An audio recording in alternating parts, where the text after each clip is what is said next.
মানব দেহটাকে অবহেলায় ফেলে রাখবেন না মায়েরা, দিদিরা, দাদারা। একজন হয়তো মধ্যিখানে থেকে প্রশ্ন করতে পারেন, দাদা আপনি তো অ্যাডভাইস দিচ্ছেন বা উপদেশ দিচ্ছেন, গীতা পড়ো, চণ্ডী পড়ো, আপনি কতটুকু ধর্ম যাজন করেন? কবি বলেছেন, আমাদের দেশে কবে সেই ছেলে হবে, কথাই না বড় হয়ে কাজে বড় হবে, মুখে হাসি বুকে বল তেজে বড়া মন, মানুষ হইতে হবে এই যার পণ। আমরা যারা মুখের সাথে কথার মিল রাখতে পারি না, তবে আমাদেরকে মানুষ বলবেন, মনে রাখবেন। মায়েরা ছোট্টবেলায়, দিদিরা ছোট্টবেলায় পড়েছেন তো, কখন কখন ডাক পাড়ি, কখন বোদের কারবাড়ি, আইরে কখন ঘরে আই। এর পরেরটা যদি জানা থাকে বলুন তো, বলেন না, বলেন না। দোতমাকাবাত কাকে কাই, ধন্যবাদ। কখন কখন ডাক পাড়ি, কখন মোদের কারবাড়ি।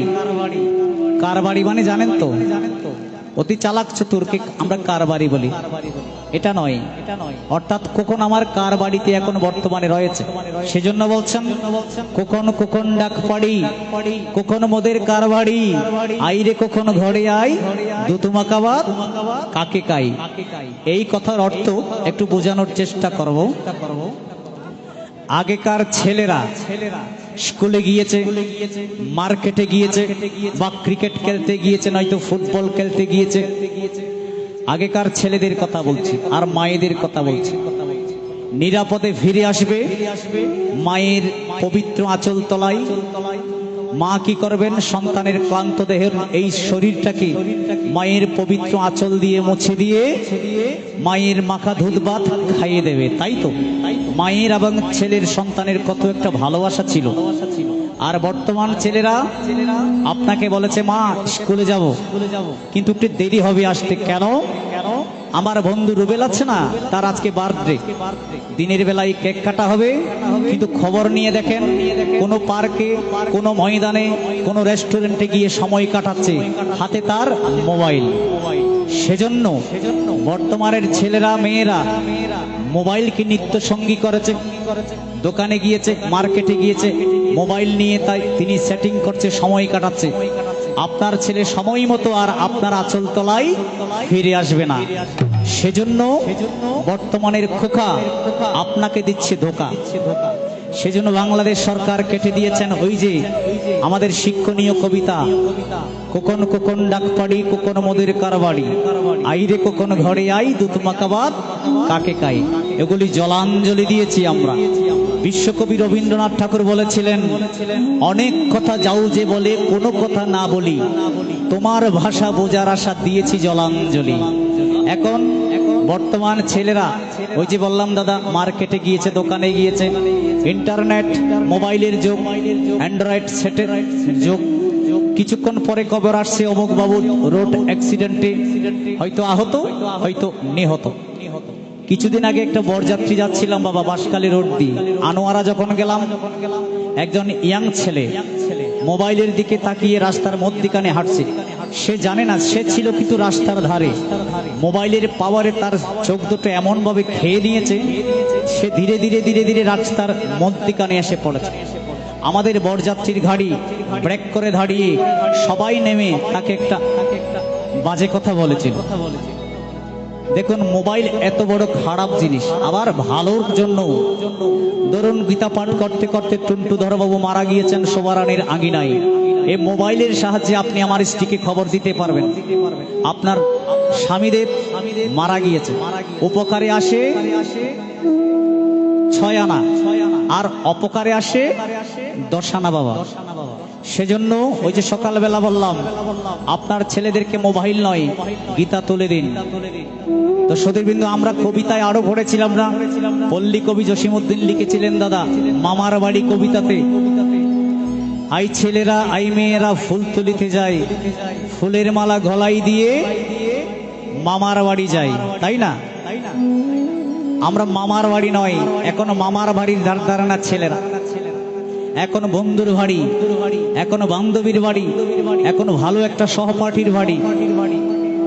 যাই হোক সুধীবৃন্দ, পরে আলোচনা হবে। এইবার শ্রীমদ্ ভগবদ গীতায় মনোনিবেশ করব। আমার মা কালী কিন্তু সাক্ষী রয়েছেন, আমরা কি করছি না করছি, ভালো ছেড়ে মন্দ করলে পরিস্থিতি ছাড়বে না। ঠাকুর অনুকূল চন্দ্র বলছেন, যা ইচ্ছে তাই করবি রে তুই, তা কিন্তু চলবে না। ভালো ছেড়ে মন্দ করলে পরিস্থিতি ছাড়বে না। কি বললেন? যা ইচ্ছে তাই করবি রে তুই, তা কিন্তু চলবে না। ভালো ছেড়ে মন্দ করলে পরিস্থিতি তোকে ছাড়বে না। ভগবান ত্রিভঙ্গ মুরারিধারী, যেমন দয়াল আবার তিনি তেমন ভয়াল। তিনি যেমন দয়া করে আবার তিনি নিষ্ঠুরতাও করতে পারে। জানেন তো নৃসিংহদেব ভক্ত প্রহ্লাদের বাবা যখন হরিনামকে অবজ্ঞা করছেন, ভক্ত প্রহ্লাদকে মৃত্যুদণ্ড দেওয়া হলো। ভক্ত প্রহ্লাদ মৃত্যুদণ্ডে পড়েও যখন দুহাত তুলে হরিনাম করলেন, সেই হরিনামের গুণে অগ্নিকুণ্ড থেকে ভক্ত প্রহ্লাদ উদ্ধার হলো। এবার বাবা হিরণ্যকশিপু নিষ্ঠুর তার অন্তর। হিরণ্যকশিপু বলছেন, প্রহ্লাদ, এত যন্ত্রণার পরেও তোমার মুখ হইতে কৃষ্ণ নাম বর্জন করতে পারলাম না, বলো তো তোমার কৃষ্ণ বা হরি কোথায় থাকে?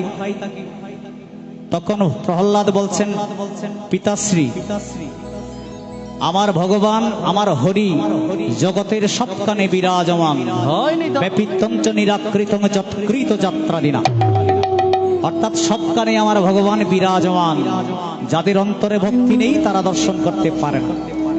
তখন হিরণ্যকশিপু সোনার সিংহাসন হইতে গর্জে উঠে বলছেন, এই যে আমার পাকা গড়ের স্তম্ভ, পাকা পিলার, এখানে তোমার ভগবান রয়েছে? বলে যে হ্যাঁ, এখানে ভগবান রয়েছে, তুমি পরীক্ষা করে দেখো বাবা। হিরণ্যকশিপু তার লোহার দণ্ড দিয়ে যখন আঘাত করলেন, পিলার ভেঙে গেল।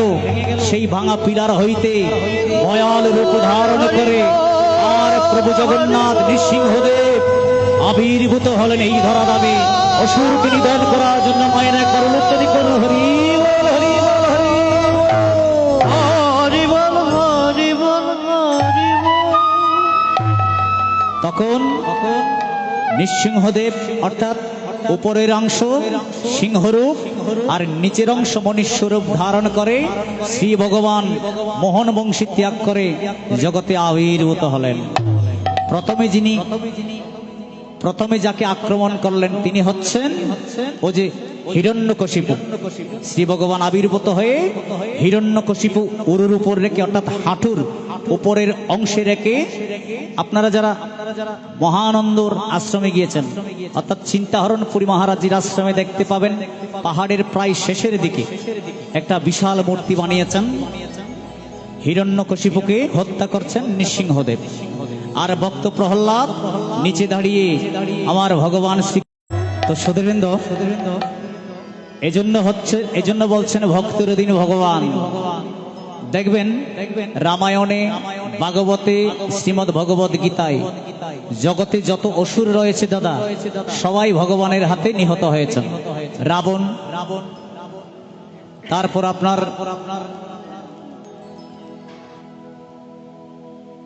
শিশুপাল, কংস, বিভিন্ন অসুররা ভগবানের হাতে নিহত হয়েছে। এই যে চট্টগ্রামে দেখবেন বিভিন্ন মঠ মন্দির বেশি রয়েছে, কারণ এটা হচ্ছে একটা পুণ্যস্থান, এটা পুণ্য জন্মভূমি। বিশেষভাবে বাঁশখালীতে জন্মগ্রহণ করেছেন আমার অদ্বৈতানন্দ পুরী মহারাজজি। বাঁশখালীতে জন্মগ্রহণ করেছেন চিন্তাহরণপুরী মহারাজজি। বাঁশখালীতে জন্ম নিয়েছেন মহানন্দপুরী মহারাজজি। বাঁশখালীতে জন্ম নিয়েছেন সুতেজানন্দ বাবাজি, আপনাদের পাশেই তো সুতেজানন্দ বাবাজি। এভাবে বাঁশখালীতে অনেক মহাপুণ্যবান মহারিষিরা জন্মগ্রহণ করেছেন।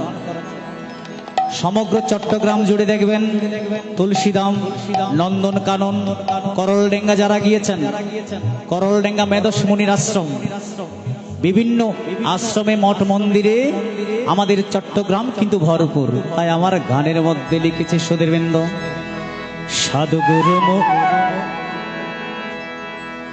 সাধুগুরু মুনি ঋষির পুণ্য জন্মস্থান,